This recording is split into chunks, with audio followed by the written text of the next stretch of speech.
Hey guys, the Fire is here. So today I have a short video and oh my goodness! What the frick is that? Okay, so we just had our reveal at the concept art for Waspinator that was supposed to be in the movie. Rise of the Beast, you know, what other movie would it be? And he looks interesting. Then again, it wouldn't be the first to sign Rise of the Beast, and by example, Stephen Capo Jr. have Butcher, Wheeljack. So this comes thanks to concept art artist Eddie Del Rio, which is, you know, someone who uploaded a bunch of these. Recently we had some new art drops. Some of this is stuff we already seen, but we just have a better resolution of, like a bunch of Scourge, you know, concept art. We have some Mirage early concept art too. Oh my god, they gave him a mustache. Why would you do that? But the most interesting reveal here is Waspinator. Now this is gonna be a bit of a short video because I mean it's pretty simple, so I just wanna talk about it a bit. It's kind of insane. This is our first look at Waspinator from Rise of the Beast, and this is probably the most finished design for Waspinator. Because in the past, before we also had a concept art leak of Waspinator, but he looked quite different. And unlike this concept art, that one was black and white. You can tell that it was a sketch. It was, you know, mostly unfinished. However, this is a more finished Waspinator design, and it is Waspinator because we see, you know, literally his name over there.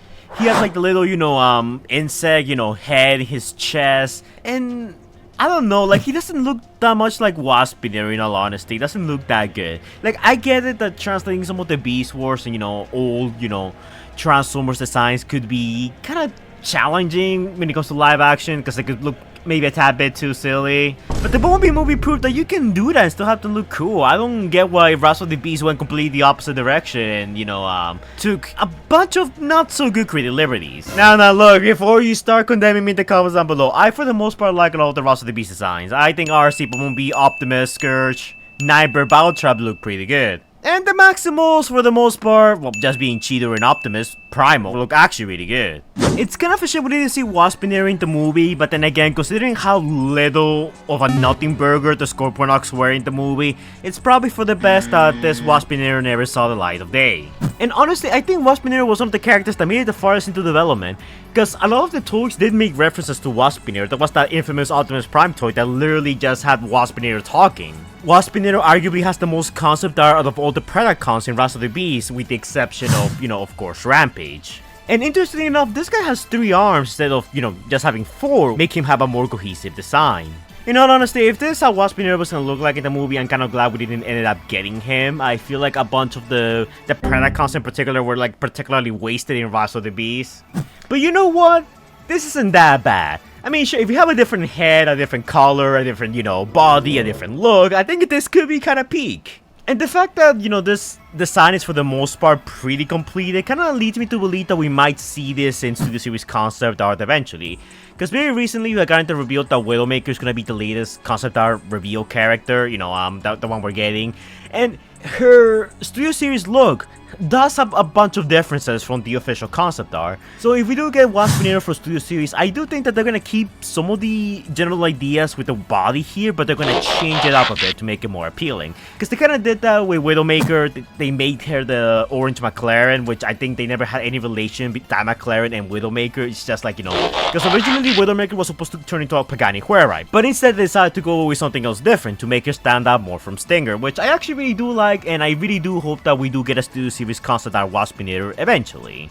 You know, I do hope he looks different from this though. But also, before we go on, I just want to say that later today I'm gonna be having a live stream where we're gonna be reading the Reign of Starscream, me and a couple of other friends. If you guys want to jump in and also like voice some characters in the call, you guys can also do it. We're gonna have the link to the Discord server and the live stream in the comments down below and in the description down below. It's gonna be a fun time. We do comic readings from time to time. We're gonna be reading an IDW movie comic tie-in, so those are always really good. We're gonna be live today, Friday at 7:30 p.m. Eastern Standard Time. I hope to see you guys there.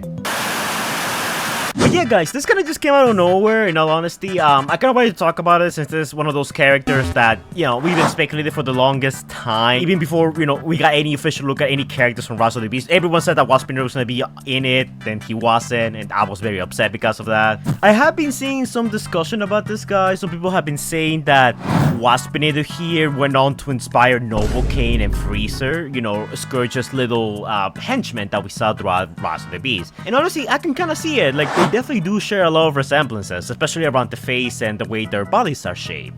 I really can't help but wonder if maybe there's a CGI model of him out there, so the people over at Hasbro can take that CAD model and turn it into a toy for Studio Series. Because that's how it was done for Megatron. They got his CAD model from the Bumblebee movie, the one that went unused, and then they turned him into a toy. So the same thing could happen here, especially with Rampage, and if Waspinator here happens to have a CAD model of him, then that could be turned into a toy in the future. Studio Series Concept Art toy. But man, seeing this concept art legit kind of makes me a bit sad, because it's like, yeah, they have plans to add the Predacons, but for whatever reason they didn't do it, and I just find that so upsetting, because these guys look so cool. Okay, look. Okay, this Waspinator doesn't look that cool in my opinion. I know there's gonna be people out there gonna be like, fire, I actually like the design. And look, if that's your opinion, that's completely fine. It's okay to have inferior taste. But I'm still very upset that, Russell the Beast, which was supposed to have Predacons, didn't end up delivering any Predacons. And that's one of the many betrayals of Russell the Beast, and one of the reasons why I don't dislike Russell the Beast like some people say. I just see a lot of wasted potential in it. And having more Predacons will probably make the movie feel a bit more bloated, but at the same time, if you're not gonna have any Predacons, then just don't announce them and don't have them there. Otherwise, they just go to waste. Like the Scorponok. But yeah guys, that's pretty much it for this video. A bit of a short video, because again, the live stream is gonna premiere in a bit, so I want to get this video out as soon as possible. So sorry if it's a tad bit rushed, but at the same time, it's breaking news, I gotta cover it, it's just the way it works. So yeah. Anyways, I want to hear it from you guys though. Like, how do you feel about this Waspinator design in the comments down below? Do you like it? Do you not like it? Do you think they should have more Predacons in the movie, or do you think they should have been cut out entirely? Because frankly, the Scorponok didn't really contribute anything to the movie. You could have them easily be replaced with a bunch of like the sweeps that we see in the final battle, and literally nothing would have changed. So having the Predacons there really did feel like a waste. So part of me is kind of glad that this didn't see the light of day, but part of me is also kind of sad that this didn't see the light of day, if that makes any sense. Well, there's always hope for Studio Series. So yeah. Anyways guys, that's it for this video. Hopefully you all enjoy. As always, don't forget to like, comment, and subscribe. Do the annoying YouTuber stuff the algorithm likes so much. And I will see you guys in the next video. Stay safe, guys.